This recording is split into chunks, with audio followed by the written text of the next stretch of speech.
మనుషులు పుడతారు, చనిపోతారు. కానీ కొందరు మాత్రమే చరిత్రలో నిలిచిపోతారు. తమ జీవితాన్నే పణంగా పెట్టి మానవజాతి ఉన్నంత వరకు చిరస్థాయిగా నిలిచిపోతారు. వీరిని మృత్యుంజీవులు అని అంటారు. కోటాను కోట్ల జనములో బహుకొద్ది మంది మాత్రమే ఇలాంటి వారు ఉంటారు.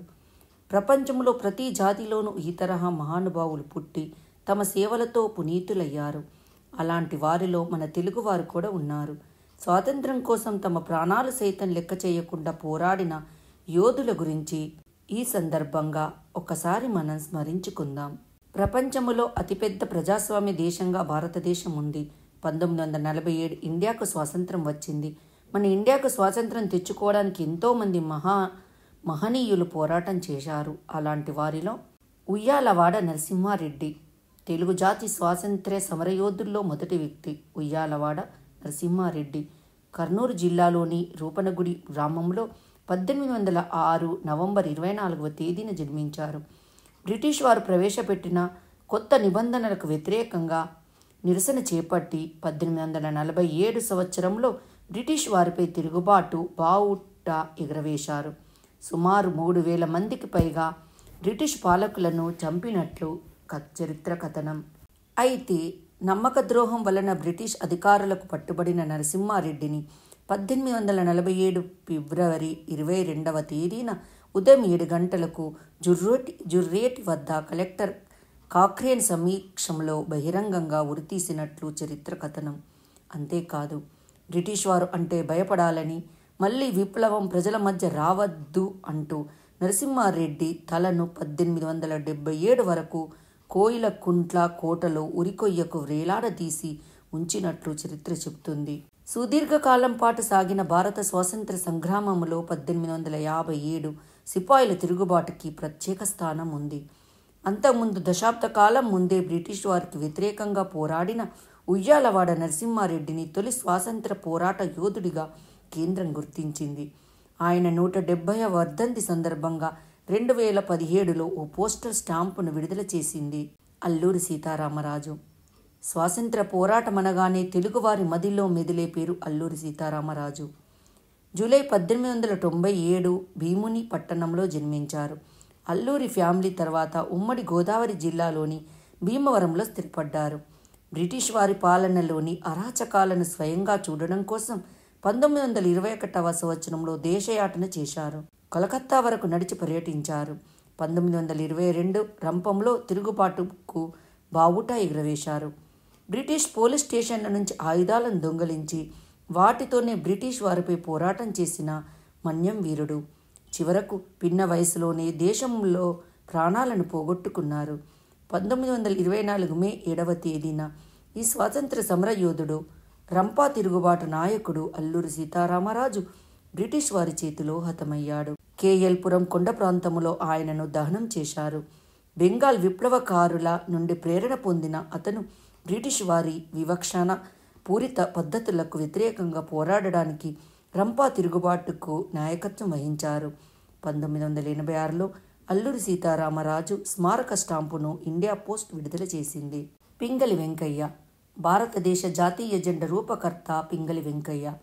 ఈయన 1906 నుంచి 1922 వరకు వివిధ జాతీయోద్యమాల్లో పాల్గొన్నారు. వందే మాతరం, హోం రూల్ ఉద్యమం తన గొంతుకు వినిపించారు. జూలై 4, 1963 విజయవాడలో పింగళి గారు మరణించారు. ఆయన మరణానంతరం 2009లో పింగళి వెంకయ్య పోస్టల్ స్టాంపును రిలీజ్ చేశారు. 2011లో భారతరత్న అవార్డు లభించింది. పింగళి వెంకయ్య రూపొందించిన పతాకాన్ని జాతీయ పతాకంగా గుర్తిస్తూ 1921 మార్చి 31 ఏప్రిల్ 1 వరకు విజయవాడలో మహాత్మాగాంధీ అధ్యక్షతన జరిగిన కాంగ్రెస్ కమిటీ సమావేశంలో ఏకగ్రీవంగా నిర్ణయించారు.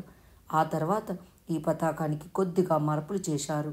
గాంధీ సూచన మేరకు దానిపై రాట్నం గుర్తు చేర్చారు. స్వాతంత్ర్యానంతరం నెహ్రూ సూచన మేరకు రాట్నం స్థానంలో అశోక చక్రం వచ్చి చేరింది. భోగరాజు పట్టాభి సీతారామయ్య. భోగరాజు పట్టాభి సీతారామయ్య ప్రముఖ స్వాతంత్ర సమరయోధుడు. ఆంధ్ర బ్యాంకు పునాది వేసిన బహుముఖ వ్యక్తి. ఆంధ్రప్రదేశ్లోని అప్పటి కృష్ణా జిల్లా గుండుగులన్ గ్రామంలో 1880 నవంబర్ 24న జన్మించిన సీతారామయ్య భారత స్వాతంత్ర ఉద్యమకారుడు. భోగరాజు 1901లో మద్రాస్ మెడికల్ కాలేజీ నుంచి ఎంబీ, సిఎం డిగ్రీలు తీసుకున్నారు. విద్యాభ్యాసం చేసిన వెంటనే భోగరాజు సీతారామయ్య మచిలీపట్నం వెళ్లి వైద్యుడిగా ప్రాక్టీస్ చేయడం ప్రారంభించాడు.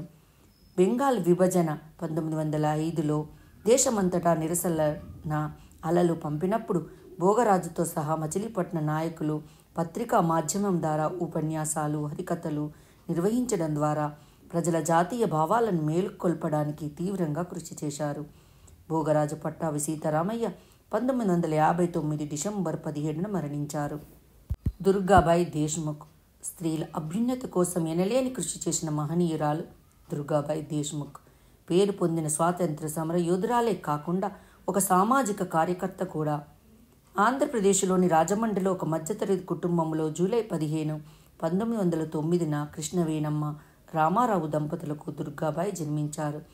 10 సంవత్సరాల వయసులోనే హిందీలో పాండిత్యాన్ని సంపాదించి హిందీ పాఠశాలని నెలకొల్పి అన్ని వయసుల వారికి విద్యాబోధన అందించేవారు. బెనారస్ విశ్వవిద్యాలయం నుండి మెట్రికులేషన్, ఆంధ్ర విశ్వవిద్యాలయం నుండి ఎంఏ పొలిటికల్ సైన్స్, 1942లో ఎల్ఎల్బి పూర్తి చేశారు. న్యాయశాస్త్రం చదివి మద్రాస్ హైకోర్టు వద్ద ప్రాక్టీస్ ప్రారంభించారు. రాజకీయ నాయకురాలు కూడా. ఆమె భారతదేశం రాజ్యాంగ సభ, భారతదేశం ప్రణాళికా సంఘం సభ్యురాలు. దుర్గాబాయి చిన్ననాటి నుండి స్వాతంత్ర పోరాటంలో పాలు పంచుకుంది. తెలుగు గడ్డపై మహాత్మా గాంధీ రాకను పురస్కరించుకొని 12 ఏళ్ల వయసులోనే ఆమె విరాళాలను సేకరించి గాంధీకి అందచేశారు. మహాత్ముని సూచన మేరకు ఏమాత్రం ఆలోచించకుండా తన చేతులకున్న బంగారు గాజులను కూడా విరాళంగా అందజేశారు. చైతన్య సేవా స్రవంతిగా అందరి నోటా కీర్తించబడ్డ దుర్గాబాయి 1981 మే 9వ తేదీన హైదరాబాదులో పరమపదించారు. టంగుటూరి ప్రకాశం పంతులు ఆంధ్రప్రదేశ్ మొదటి ముఖ్యమంత్రి. అతను దూరదృష్టి గల నాయకుడు, సమర్థుడైన నిర్వాహకుడు. ఆయన డైనమిక్ పర్సనాలిటీ తెలుగు ప్రజల గుండెల్లో చిరస్థాయిగా గుర్తింపు తెచ్చుకుంది. ప్రఖ్యాత జర్నలిస్టుగా పత్రికా స్వాతంత్రానికి పాటుపడిన ఆయన గ్రామీణ ప్రజల అభివృద్ధికై కీలకమైన సంస్కరణలు చేపట్టారు. 1907లో సూరత్ విభజన తర్వాత టంగుటూరి కాంగ్రెస్కు చురుకైన అనుచరుడిగా మారారు. మహాత్మా గాంధీ ప్రేరణతో న్యాయవాదిగా తన వృత్తిని త్యజించి పూర్తిగా రాజకీయాల్లోకి ప్రవేశించారు. 1921 అక్టోబర్ 29న స్వరాజ్య అనే ఆంగ్ల దినపత్రికను స్థాపించారు. ఆయన ప్రచురణకు వర్కింగ్ ఎడిటర్గా కూడా ఉన్నారు.